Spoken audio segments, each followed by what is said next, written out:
네, 오늘은 Run Your Own Race, 너의 경주를 해라 라는 말씀 제목으로 함께 은혜 나누겠습니다. 매주 유튜브에 주일 설교했던 내용의 약 1분 정도를 뽑아서 이 쇼츠 영상이라는 것을 올리고 있는데요. 지난주에는 제가 교회가 무시당하는 이유라는 제목으로 쇼츠 영상을 업로드했습니다. 그 내용은 지금 이 시대에 교회가 세상으로부터 핍박받는 것이 아닌 세상으로부터 비난당하는 이유는 믿음 따로 삶 따로의 모습을 보여주고 있기 때문이다 라는 것이었죠. 하나님을 믿는다고 말하면서 세상 사람들이 걱정하는 것 똑같이 걱정하고, 하나님을 믿는다고 말하면서 세상 사람들이 미워하는 것처럼 똑같이 미워하고, 거기에다가 나는 착하고 너는 악하다, 이 정말 그 틀 안에서 사람들을 정죄하기 때문에 교회가 갈수록 세상으로부터 무시당하게 된다는 그런 내용이었습니다. 따라서 정말 우리가 한번 믿는 대로 믿어보고 믿는 대로 살아보고 우리가 말하는 대로 그렇게 한번 살아보자라는 그런 취지와 목적이 담긴 이 짧은 영상이었다고 할 수 있는 것이죠. 자, 그런데 주제가 조금 자극적이어서 그런지 영상은 알고리즘을 좀 탔고 많은 사람들이 시청해 주셨고, 또 여러분들이 댓글도 이렇게 남겨주셨습니다. 그 댓글의 내용은 영상에 나온 내용만이 아니라 교회가 돈에 환장해서 무시당한다, 진리를 선포하지 않아서 무시당한다, 교회가 정치질해서 무시당한다 등의 내용이었습니다. 물론 모두 다 맞는 말이죠. 그리고 우리가 정말 정직하게 듣고 받아들여야 하는 정확한 지적일 것입니다.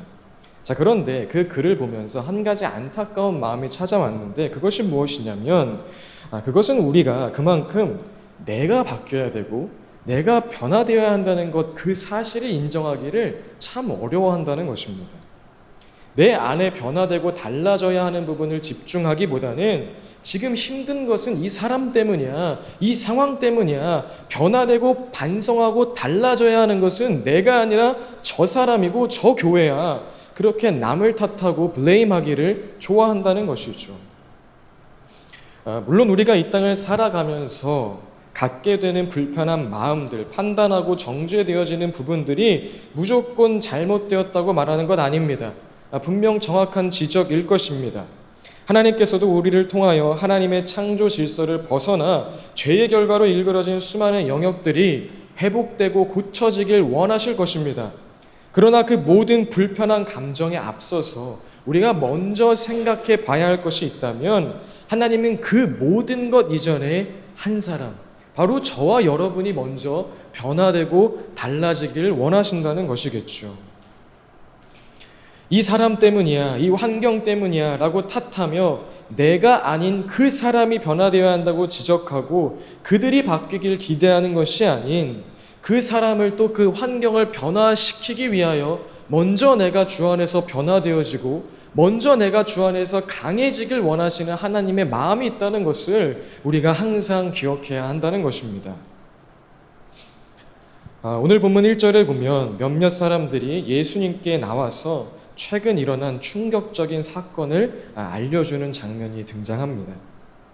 이 빌라도가 감히 성전에 들어와서 갈릴리 사람들을 학살하고 심지어 그 사람들이 하나님께 드리고자 했던 그 제물에 그 피를 섞어버렸다는 정말 끔찍한 이야기를 예수님께 전해 주었죠.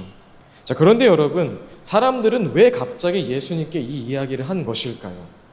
자, 결론부터 말하자면 이는 자신의 의로움을 어필하기 위함이었습니다. 누가복음 13장 1절 말씀을 보시면 바로 그때라는 시제로 그 문장이 시작되는 것을 볼 수 있는데, 따라서 이 본문을 우리가 정확하게 이해하자고 한다면 먼저 그 앞서 어떤 내용이 있었는지를 우리가 조금 살펴보아야 합니다. 누가복음 12장 56절에서 59절까지 우리 함께 읽어볼까요? 시작. 위선자들아, 너희는 땅과 하늘의 기상은 분간할 줄 알면서 왜 이때는 분간하지 못하느냐? 어찌하여 너희는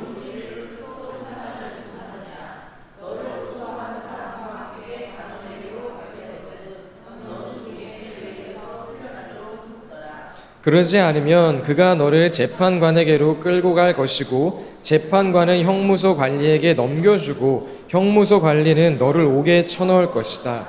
내가 너희에게 말한다. 너희가 그 마지막 한 푼까지 다 갚기 전에는 절대로 거기에서 나오지 못할 것이다. 예.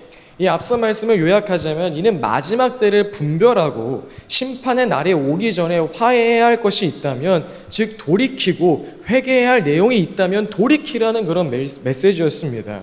그리고 바로 이 메시지가 던져진 그때에 몇몇 사람이 나와서 빌라도의 학살 사건을 예수님께 전했다는 거죠. 즉 그 이야기를 한 의도가 무엇이겠습니까?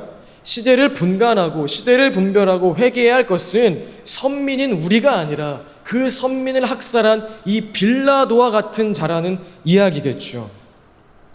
또 누가복음 13장만 따로 떼어서 빌라도에게 죽임을 당한 그 사람들에게 초점을 맞추자면, 어떤 사고를 당했을 때 그것은 그 사람의 죄 때문이라고 생각하는 유대적인 이 사고에 따라서 회개하지 않으므로 빌라도에게 죽임을 당한 이 사람들이 예수님께서 말씀하신 때를 분별하고 회개했어야 하는 사람들이지 나는 아니에요 라는 의도로, 자신들의 해당 사항이 없다는 그 마음으로 이 이야기를 했다는 것입니다.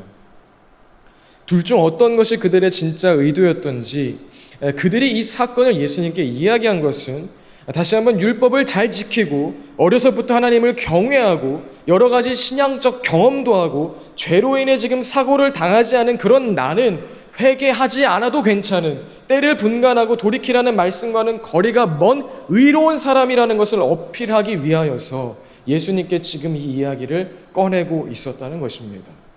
자, 그렇다면 이 이야기를 들은 예수님은 그들에게 어떻게 반응하셨을까요? 예수님은 그래, 빌라도 참 나빴다. 하나님의 성전에 함부로 들어오고 감히 유대인들을 죽이고 그들이 하나님께 드리고자 했던 그 제물의 그 피를 섞는 극악무도한 일을 한 빌라도 정말 나빴다. 그에게 결국 심판이 임하게 될 것이다. 그렇게 말씀하시지도 않았습니다. 또한 그래, 빌라도에게 처형당한 그 사람들, 또 4절을 보면 실로암에 있는 탑이 무너져서 죽게 된 그 사람들, 즉 하나님께 죄를 짓고 율법을 따르지 않아서 사고를 당한 그 사람들이 회개해야 할 사람들이지, 지금 멀쩡히 살아있고 율법을 잘 지킨 너희들은 회개하지 않아도 된다. 너희에겐 해당 사항이 없다. 안심해도 좋다. 그렇게 말씀하시지도 않으셨습니다. 그럼 오늘 예수님 뭐라고 말씀하셨습니까? 예수님은 그 순간 그 이야기를 한 그 사람들에게 정확하게 말씀하셨습니다. 내가 너희에게 말한다. 너희도 회개하지 않으면 모두 그렇게 망할 것이다. 다른 사람한테 하는 이야기가 아닌 너한테 하는 이야기라는 거죠. 요한복음의 마지막 21장을 보면 예수님께서 베드로에게 나를 따르라 다시 한번 명령하심이 나옵니다. 자, 그런데 그때 베드로는 예 주님, 내가 주님을 따르겠습니다. 그렇게 즉시 대답하지 않았고요. 조금 유치한 질문을 합니다. 옆에 있는 요한을 가리키며 예수님, 뭐 나는 따르고 말고 할 텐데 저 요한은 어떻게 되겠습니까? 라고 묻죠. 그때 예수님은 베드로에게 다음과 같이 말씀하십니다. 요한복음 21장 22절입니다. 예수께서 말씀하셨다. 내가 올 때까지 그가 살아있기를 내가 바란다고 한들 그것이 너와 무슨 상관이 있느냐? 너는 나를 따라라. 사랑하는 여러분, 우리의 신앙이 어디 위에 서 있습니까? 하나님을 향한 우리의 신앙이, 사명을 향한 우리의 걸음이 다른 사람과의 비교의식, 그 비교의식에서 비롯한 우월의식 혹은 열등의식 속에 있는 것은 아닙니까? 상황과 환경 혹은 관계 속에 우리의 믿음이 서 있는 것이 아닌 하나님의 말씀 위에 우리의 믿음이 서 있기를 예수님의 이름으로 축복드립니다. 그렇기 때문에 오늘 말씀 앞에 또 매번 우리에게 던져주시는 말씀 앞에 각자 회개할 것이 있다면 다른 사람, 환경, 상황, 눈치 보고 비교해서 회개할지 말지 결정하는 것이 아니라 오늘 내게 주신 말씀 앞에 순전하게 회개하고 돌이키는 사랑하는 토부 공동체 될 수 있길 바랍니다. 이건 빌라도 같은 저 사람이 회개해야 할 일이지 내 문제 아니야. 저것 봐봐. 죄로 인해 고통당하는 문제가 있는 저 사람들이 회개해야지 난 아니야. 가 아니라 지금 그렇게 말하고 있는 너 회개했느냐? 지금 이 핑계 저 핑계 대며 피해가고 있는 너는 정말 하나님 앞에 당당하게 설 수 있느냐? 오늘 저와 여러분 개개인을 주목하시는 하나님의 말씀 앞에 순전하게 반응하는 저와 여러분 되시길 다시 한번 예수님의 이름으로 축복드립니다. 자, 그런데 여러분, 왜 하나님은 자꾸 나한테만 회개하라고 하시는 것일까요? 그런 생각 안 드십니까? 아니, 저 사람 좀 바꿔주지, 이 환경 좀 바꿔주지, 왜 맨날 나한테만 뭐라고 하는 거야? 이런 마음 들지 않으십니까? 저만 듭니까? 저는 들어요. 자, 그런데 반대로 생각하면 그것은 하나님께서 그만큼 나를 누군가와 비교해서 바라보시는 것이 아니라 나 자체에 관심 있으시기 때문일 것이고, 남들 신경 쓰는 것이 아닌 말씀 앞에 돌이키는 그 회개가 끝까지 참으시고 끝까지 기다려주시고 끝내 우리를 성장시키시고 열매 맺게 하시는 하나님을 경험할 수 있는 가장 핵심적인 키이기 때문에 끊임없이 그렇게 우리에게 말씀하시는 것입니다. 오늘 이 회개의 말씀을 선포하신 예수님은 바로 이어서 열매를 맺지 못하는 무화과 나무에 대한 한 예화를 이야기하시죠. 누가복음 13장 6절 말씀입니다. 우리 함께 읽어보겠습니다. 시작. 예수께서는 이런 비유를 말씀하셨다. 어떤 사람이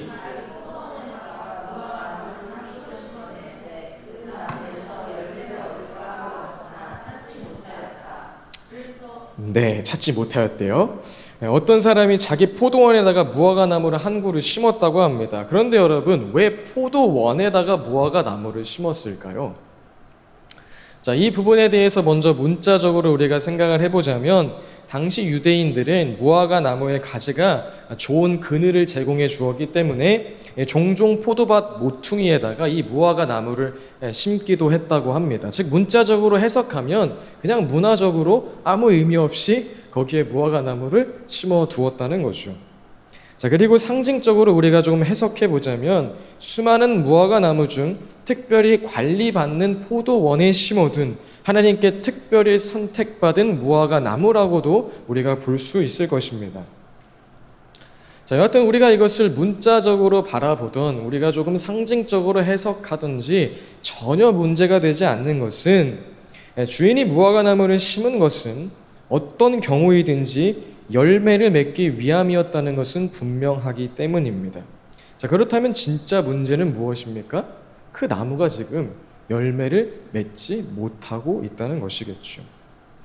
무화과 나무는 보통 2년까지는 먹을 만한 과실을 얻기가 어렵고 3년이 지난 후부터 먹을 수 있는 맛있는 이 과실을 얻을 수 있다고 합니다. 즉, 오늘 주인이 새해나 무화과 나무에서 열매를 얻을까 하였으나 열매를 본 적이 없다고 말하는 것은, 짧게는 나무를 심은 지 3년이 지나서 이제는 분명 열매를 맺을 때가 되었는데도 열매를 맺지 못하는 나무를 보며 하는 말일 수도 있고, 혹 열매를 맺을 수 있는 그 3년 차로부터 추가로 3년을 말한다면 길게는 6년 동안이나 열매를 본 적이 없다라고 말하는 것일 수도 있는 거죠. 자, 그렇기 때문에 이후 주인이 그 나무를 이제 찍어버리자라고 포도원지에게 말한 것은 순간의 감정으로, 무화과 나무를 먹고 싶어서 왔는데 열매가 없으니까 짜증나, 그냥 이거 찍어버리자, 그런 것이 아니라 3년 혹은 6년 동안이나 기다려본 결과 이 나무는 이제 더 이상 열매 맺을 가망성이 없다, 가능이 없다라는 정확한 판단 가운데 나온 결정일 것입니다. 오히려 그 나무를 그곳에 계속 심어두어서 포도나무로 가야 할 그 영양분을 축내고 있게 내버려두는 것이 어리석은 판단이 될 것이죠. 자, 그런데 그런 주인을 포도원지기가 가로막으면서 이렇게 말합니다. 주인님, 올해만 그냥 두십시오. 그동안에 내가 그 둘레를 파고 거름을 주겠습니다. 그렇게 하면 다음 절에 열매를 맺을지도 모릅니다. 포도원지기는 주인에게 지금 3년 혹은 길게는 6년 동안이나 열매를 전혀 맺지 못한 나무를 살려두자는, 더 이상 열매 맺을 가능성이 전혀 없는 그 나무를 그대로 두자는 어리석은 이야기를 하고 있다는 것이죠. 더 이상 가망 없어 보이는 그 나무 앞에 서서 그 나무를 지키면서 주인님 내가 더 잘 보살피겠습니다. 내가 그 땅 옆으로 땅도 파고 거름도 주고 지극정성으로 돌봐주겠습니다. 제발 한 해만 더 기다려 주십시오. 말하고 있다는 것입니다. 여러분, 이 예화를 통해서 우리가 알아야 할 내용이 무엇입니까? 주인인 하나님은 무섭고 예수님은 사랑이 많다는 것입니까? 그렇지 않습니다.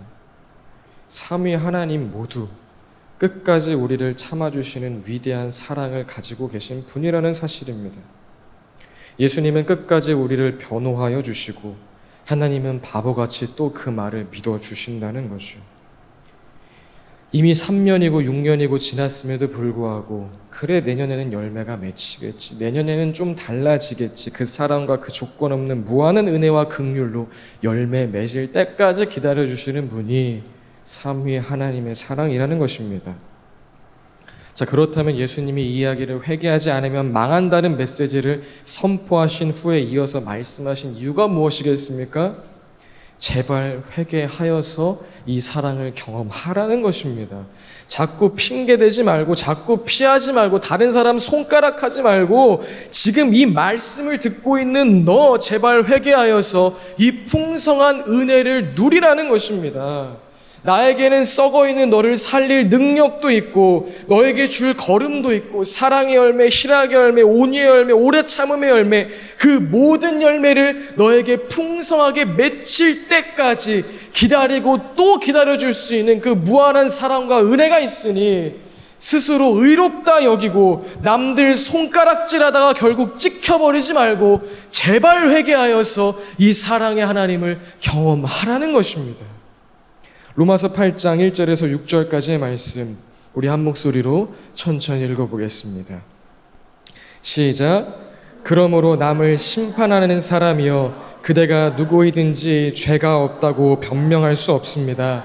그대는 남을 심판하는 일로 결국 자기를 정죄하는 셈입니다.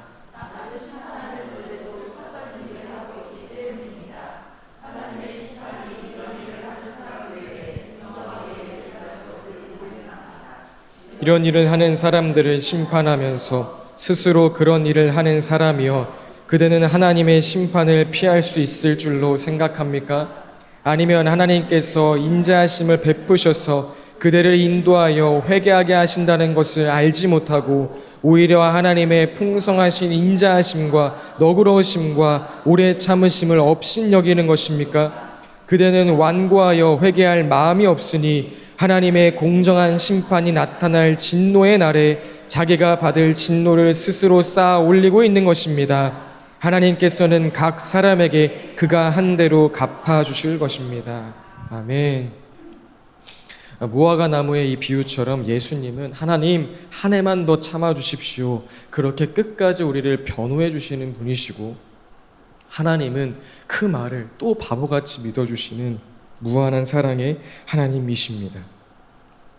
하지만 우리가 그 하나님의 풍성하신 인자하심과 너그러우심과 오래 참으심을 업신여긴다면 끝까지 참으시는 하나님의 사랑을 우습게 여기고 완고한 마음으로 회개하지 않는다면 결국 심판의 날은 찾아오고 우리는 찍혀버리게 될 것입니다.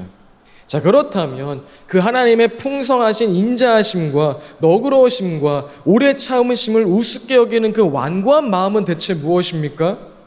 오늘 로마서에서도 바울도 오늘 본문에서 예수님께서 말씀하신 동일한 원리를 지금 우리에게 말해줍니다.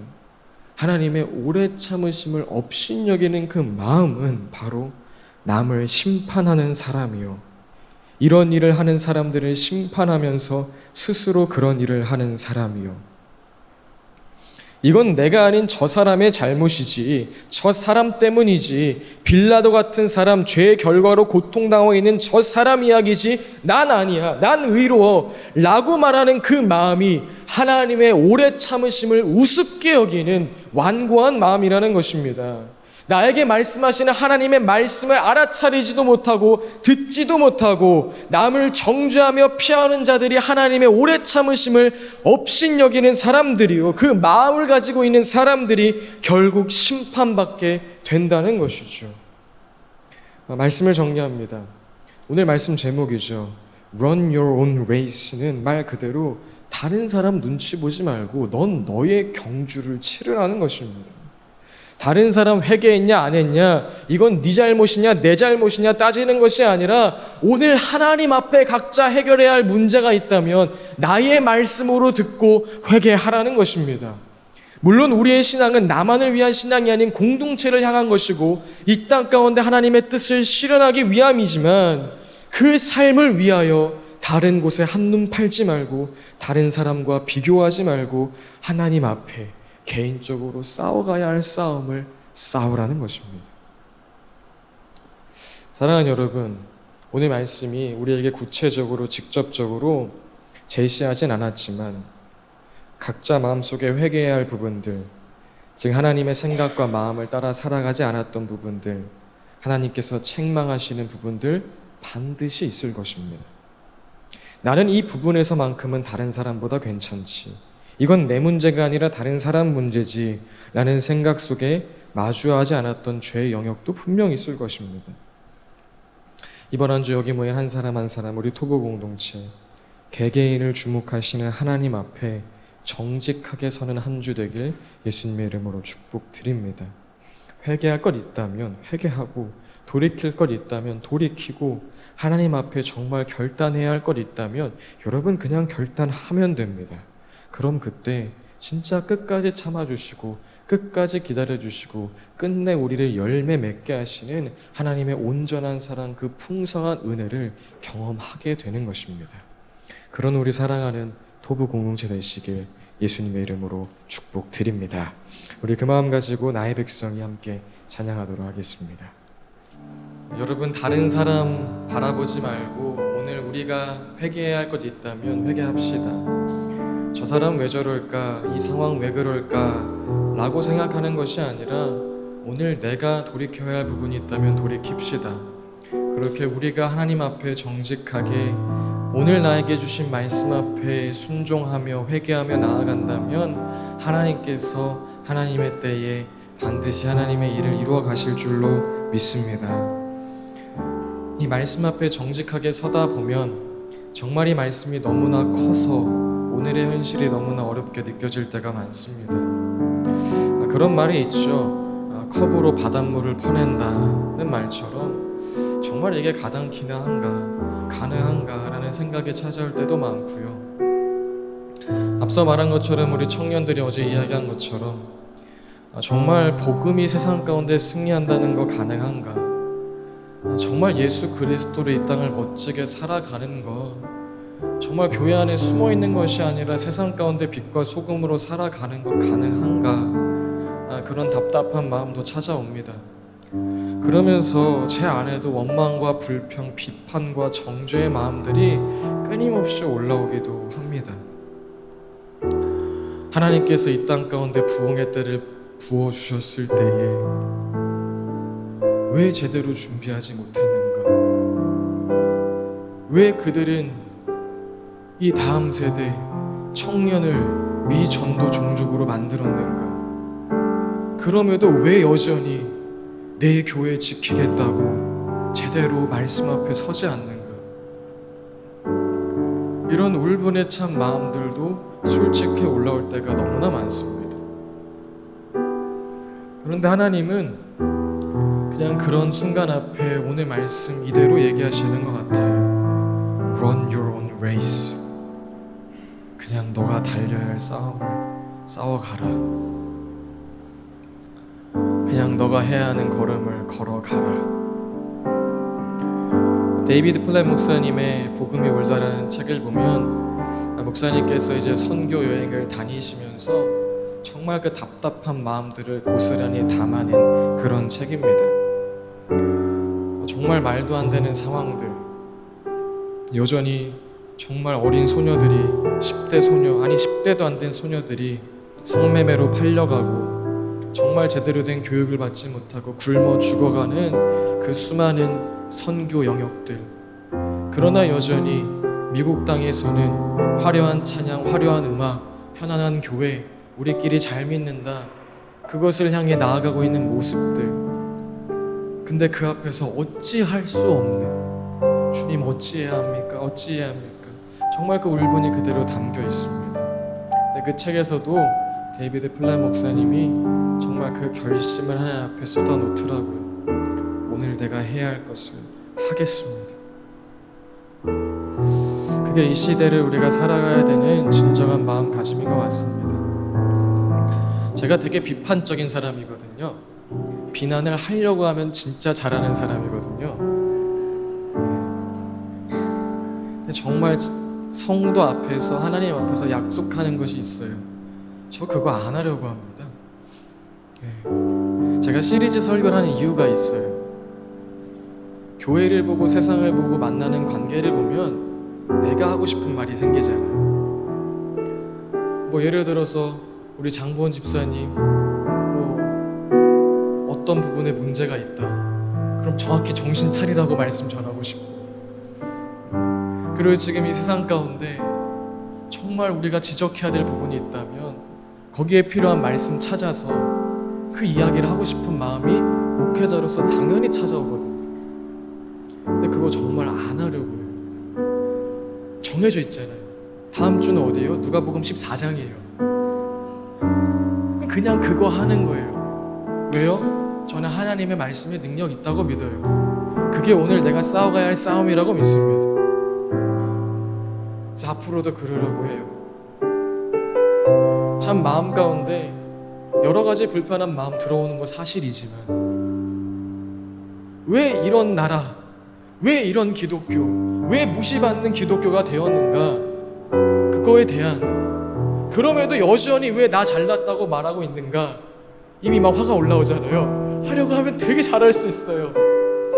그런데 그냥 내가 회개해야 될 거 회개하고, 내가 따라가야 할 말씀 따라가고, 정말 컵으로 바닷물 퍼내는 것 같지만 우리 청년들 어제 나눈 것처럼 그냥 오늘 내가 싸워가야 할 거 싸워가고, 이번 주는 적용점을 뭐 아침 7시에 일어나게 뭐 그렇게 했더라고요.